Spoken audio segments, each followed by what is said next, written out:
Everyone thinks Adam Sandler is harmless. The funny guy. The layback one. The man who laughs things off. Joy Behar thought that, too. What she didn't realize was this. Some people don't explode when they're pushed. They wait. And when they finally speak, the room changes.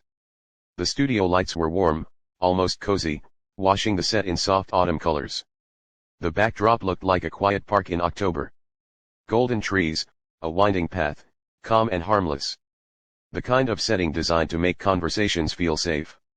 Adam Sandler sat comfortably in his chair, legs relaxed, hands folded loosely in front of him, navy blazer, dark shirt, no tie. He looked exactly like people expected him to look, casual, approachable, unbothered. Joy Behar sat across from him, angled just enough to feel confrontational without appearing aggressive. She wore a polite smile, the kind that never quite reached her eyes. Whoopi Goldberg finished the intro smoothly. Our next guest needs no introduction. Applause filled the studio. Adam nodded once, a small smile forming. He thanked the audience, joked lightly about being awake this early, and the crowd laughed on cue. Everything was normal, too normal. Joy leaned forward, clasping her hands. So, Adam, she said, voice light but sharp around the edges. You've been making movies for what, 30 years now? Adam smiled. Something like that, yeah, and you're still doing the same kind of roles, Joy continued. The funny guy, the man-child, the goofy voice. Ever get tired of that? The question landed gently, but not accidentally. Adam tilted his head, considering. I don't know. People seem to enjoy laughing. I do, too. A ripple of laughter from the audience. Joy didn't smile. But don't you ever want to be taken seriously? She asked. I mean, real actors chase challenging roles, awards, legacy. Adam shrugged. I like making people laugh on a Friday night. Joy nodded slowly as if indulging a child. That's nice. But some people would say that's playing it safe. Adam didn't react. He picked up his mug, took a small sip, set it down carefully. Well, he said calmly. Safe isn't always bad. Whoopi jumped in, sensing the itch. Comedy is hard, she said. People underestimate that. Joy waved a dismissive hand. Sure, but let's be honest. There's comedy and then there's that. She gestured vaguely as if Adam's entire career could fit inside the motion of her wrist. The audience laughed again, this time more uncertain. Adam's smile stayed in place, but it thinned just a little. You know, Joy continued, some critics say your movies are comfort food. Empty calories. Fun but forgettable. Adam nodded slowly. Comfort food feeds a lot of people. Joy raised an eyebrow. So, you're okay with not being important? There it was. The first real push. Adam looked at her. Really looked this time. Not offended, not angry, just attentive. I think if someone laughs with their kids, he said evenly. That matters. Joy leaned back, crossing her arms. That's one way to look at it. The room felt different now, quieter. The laughter had stopped coming automatically. Adam stayed relaxed, but something had shifted. His answers were shorter, his eyes steadier. Joy noticed. She always did. So tell me, she said, voice tightening just a bit. Do you ever worry that people don't take you seriously because, well, you train them not to? Adam smiled again. This time it didn't reach his eyes at all. People can think whatever they want, he replied. That's kind of the job. Joy studied him, clearly unsatisfied. This wasn't the reaction she wanted. Not yet. The conversation moved on to a new project, to family, to fame. But the tone had changed. Joy's questions grew sharper, more pointed. Each one just a little closer to the bone. Adam answered them all calmly, politely, patiently. But beneath the jokes and the relaxed posture, something was building.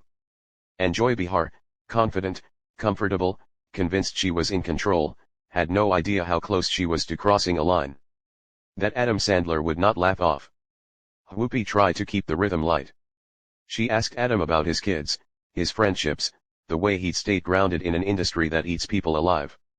Adam answered with that familiar, low-key warmth. Short stories, little jokes, a shrug that made the audience feel like he was one of them. But Joy wasn't done. Not even close. She kept watching him the way a person watches a door they plan to kick open. So Joy said, tapping a finger on her cue cards. You've worked with the same circle of friends for decades. Rob Schneider, Kevin James, David Spade, the whole crew. Adam nodded. Yeah, they're my guys. Joy smiled. Some people might say that's nepotism with better marketing. A few nervous laughs. Adam's expression didn't change, but his eyes narrowed slightly. They're talented, he said simply. Are they? Joy asked too fast. Or are they just around? Whoopi glanced sideways. Sarah and Alyssa both shifted in their seats. The audience's energy tightened again, like they had all collectively leaned forward without meaning to. Adam breathed in through his nose, slow, measured. We like working together, he said. It's not complicated. Joy's smile widened, pleased at the tension. It's not complicated for you, but for actors who don't have a built-in club, might feel a little different. Adam gave a small chuckle. You want me to apologize for hiring my friends? Joy tilted her head like she'd caught him. I want to know if you've ever considered that your success is insulated, that you don't really risk anything. That word risk hung there. Adam's jaw moved once, like he was chewing on the thought. I risk plenty, he said quietly. Joy pounced. Like what? Your reputation, please. You're America's pajama boy. People will forgive you anything. You could release a movie where you literally read a phone book for 2 hours and Netflix would still pay you. The audience laughed bigger this time because the line was designed to get a laugh. But Adam didn't. He just stared at Joy for a beat too long. Then he smiled thin and controlled. You ever watch a phone book? He said. Some great names in there. A ripple of laughter again, but it didn't release the tension. It just disguised it. Joy didn't blink. I'm serious, Adam. At what point do you stop coasting on goodwill and actually challenge yourself? Whoopi stepped in firm. Joy, he's made serious films, too. Sure, Joy said, waving her hand. A couple, but then it's right back to guy falls down, makes a fart joke, gets the girl. Adam's eyes flicked briefly toward the audience. He heard the murmurs. He heard the discomfort. He could feel the show slipping away from fun interviews. And Joy looked happy about it. Adam leaned back, clasped his hands together, and said carefully, why does it bother you so much that people laugh? Joy's mouth twitched. It doesn't bother me that people laugh. It bothers me that you're rewarded for doing the bare minimum. There was a small audible "oh" from somewhere in the audience. Adam nodded slowly as if she'd made a fair point. Then he asked almost conversationally. You ever meet someone who laughs because they're trying not to cry? Joy paused just a fraction. Sure, she said, but that's not. Adam continued smooth and calm. Somebody loses a parent. Somebody's marriage is falling apart. Somebody's kid is sick. They put on a dumb movie to turn their brain off for 90 minutes. That's not the bare minimum to them. Joy's eyes sharpened. So now you're a therapist. Adam smiled politely. No, I'm a guy who makes movies. Joy scoffed. A guy who makes movies and wants to be praised for being a decent human being. Now the audience was silent again. Poopy cleared her throat. Let's talk about the new. Joy cut her off. Wait, one more thing. Poopy's face tightened. Joy. Joy didn't care. She leaned in, voice slightly lower, more intimate, like she was about to share something real. People love you, she said. They think you're this sweet, humble guy. But off camera, are you actually like that, or is it another persona like the movies? Adam's eyes didn't move. What do you mean? He asked. Joy shrugged. I mean, Hollywood's full of nice guys who aren't so nice, and you've been protected by your image for a long time. The implication landed like a slap without the sound. Alyssa's eyes widened. Sarah's lips parted. Even Whoopi looked startled now, like Joy had stepped over a boundary that wasn't written down. But everyone understood. Adam's mouth opened slightly, then closed again. He didn't react the way Joy wanted. Not yet. Instead, he smiled, calm, almost gentle. Joy, he said, voice quiet. You want to talk about my work or you want to talk about rumors? Joy held his gaze. I want to talk about reality. Adam nodded once. Okay, he said. Then let's talk about reality. The way he said it made the room colder because for the first time, Adam Sandler wasn't joking. And Joy Behar, still convinced she was steering, didn't notice that Adam had just taken the wheel. Not until he leaned forward, set his mug down with a soft clink, and looked at her like she was the one sitting in the hot seat now. And the audience could feel it. Something was about to happen. The studio felt different now. Not louder, not chaotic, quieter. The kind of quiet that happens right before something breaks. Adam leaned forward, elbows resting lightly on the table, hands folded. His voice stayed calm, almost soft. But there was an edge now, a sharpened clarity that hadn't been there before. You said reality, he repeated. So, let's be real. Joy crossed her arms, chin lifted. She was still smiling, but it didn't reach her eyes. By all means. Adam nodded once. Reality is, I've been doing this for over 30 years, and in that time, I've learned something.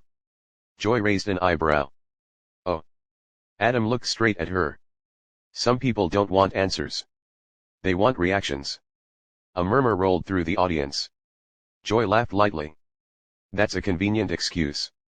No, Adam said, still steady. It's an observation. Whoopi shifted in her chair. Okay, let's Joy cut in again. So, are you saying I'm baiting you? Adam finally smiled, but this time it wasn't friendly. It was precise, controlled.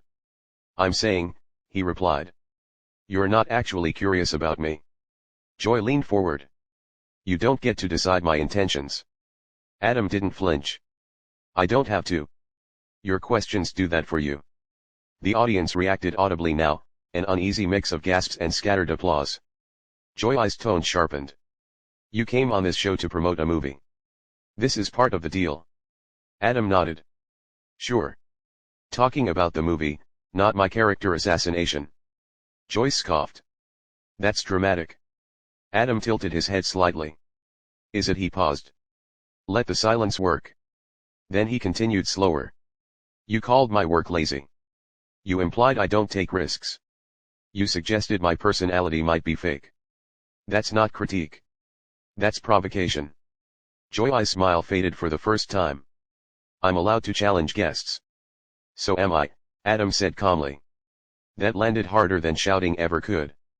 Joy opened her mouth, then closed it. She wasn't used to guests pushing back without raising their voice, without giving her the satisfaction of outrage. She tried another angle. Let's be honest, she said. Comedy like yours doesn't age well. The culture moves on. Adam nodded. It does. And some people, Joy added, get left behind. Adam's eyes didn't leave hers. Funny thing is, every time people say that, another generation shows up laughing. Applause broke out. Real this time. Joy's jaw tightened. You think popularity equals value? Adam shrugged slightly. I think connection does. Joy rolled her eyes. You sound very comfortable on that moral high horse. Adam smiled faintly. I'm not on a horse. I'm on a chair on your show answering questions you asked. The audience laughed, but Joy didn't. Whoopi finally stepped in firmer now. Joy, maybe we know, Joy said sharply. I want to finish this. Adam exhaled through his nose slowly. Okay, he said. Then let me finish something too. He sat up straighter now. The casual slouch was gone. The warmth was still there, but contained like heat behind glass. You talk about risk, he said. Let me tell you what risk actually is. Joy folded her arms tighter. Risk is putting yourself out there knowing people like you will tear it apart, Adam continued. Risk is being mocked for caring about the audience instead of impressing critics. Risk is choosing joy in a business addicted to cynicism. Joy laughed sharp and dismissive. Oh, please. Adam didn't react. Here's the real part, he said. I don't need you to respect my work. I just need you to stop pretending your disdain is intellectual honesty. The studio went dead silent. Joy's eyes flashed. Excuse me, Adam met her gaze evenly. You don't like what I do. That's fine. But dressing it up as some moral failing. That's lazy. A collective "oh" rippled through the crowd. Joy's voice rose. You come on my show and call me lazy. Adam shook his head.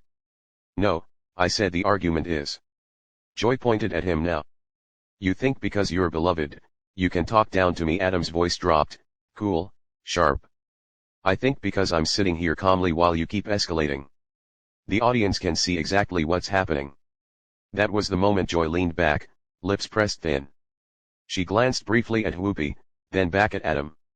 You know what, she said. Maybe you should take your sensitivity back to your sandbox movies. A few gasps, a few uncomfortable laughs. Adam looked down at the table. For a second, it seemed like he might let it go. Then he looked back up and the smile was gone. Joy, he said quietly. I've been respectful. I've answered every question. I've taken every jab. He paused. But I don't sit through insults disguised as commentary. Whoopi's eyes widened. Adam. Adam held up a hand. Not aggressively, calmly. I'm done being a punching bag, he said. The words weren't loud. They didn't need to be. Joy opened her mouth to respond, but Adam was already standing. The audience erupted, half applause, half stunned silence. Adam picked up his jacket, looked once more at the table, then at Joy. Good luck with the rest of the show, he said evenly. I hope the next guest gives you the reaction you're looking for. He turned and walked off the set. Cameras scrambled to follow him. Joy stared after him, stunned, and for the first time that morning, she had nothing to say. The applause didn't stop when Adam Sandler disappeared behind the curtain.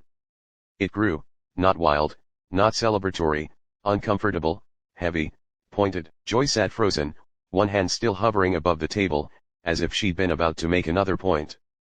But the moment had already moved past her. Whoopi broke the silence first.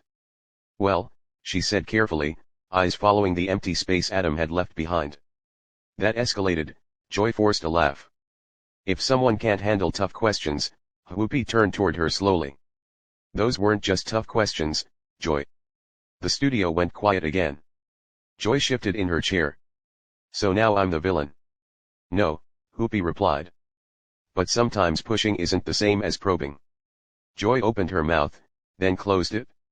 She glanced toward the audience, expecting support. What she saw instead were divided faces, some stunned, some nodding, some clearly siding with the man who just walked away without shouting, without swearing, without begging to be understood. A producer's voice crackled faintly through the studio speakers, unheard by viewers, but impossible to ignore for the panel. We're moving on. Joy straightened her notes, jaw tight. Fine, let's continue. But the energy was gone. Every joke landed flat. Every transition felt forced. The empty chair beside Joy wasn't just noticeable. It was loud. Backstage, Adam didn't stop walking.